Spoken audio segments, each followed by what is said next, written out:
Yan mga idol. Dalawa na lang yung magkapatid mga idol.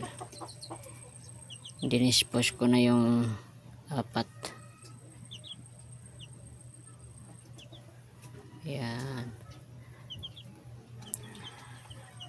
Pinagkukuhan na yung apat. Nagtira lang ako ng dalawa.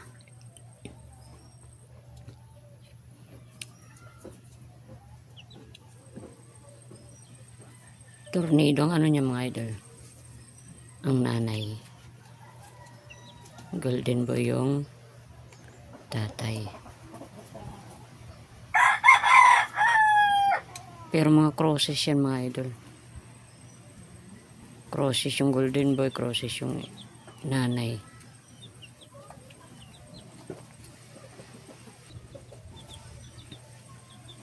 Pero ayos lang kasi panglaban naman eh.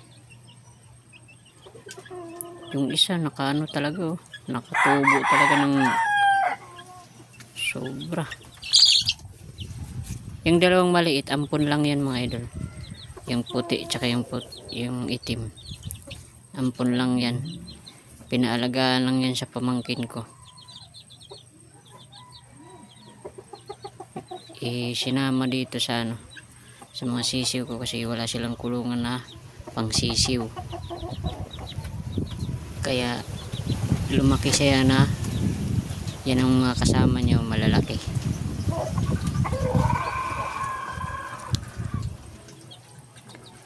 Pinakawalan ko ulit kasi hingal ng hingal.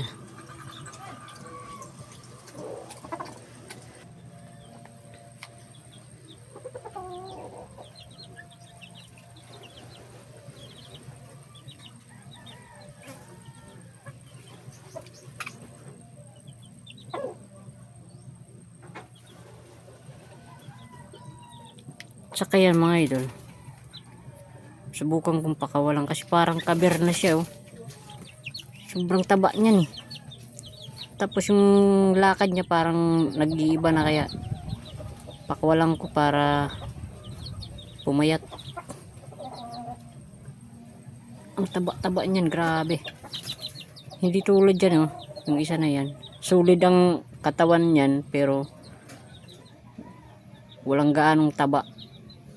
Pero yung isa na yan, naku, grabe ang taba niyan. Pero ito katamtaman lang siya. Isang buwan lang naman mahigit yan eh. So kahit papaano hindi pa siya masyadong bansot.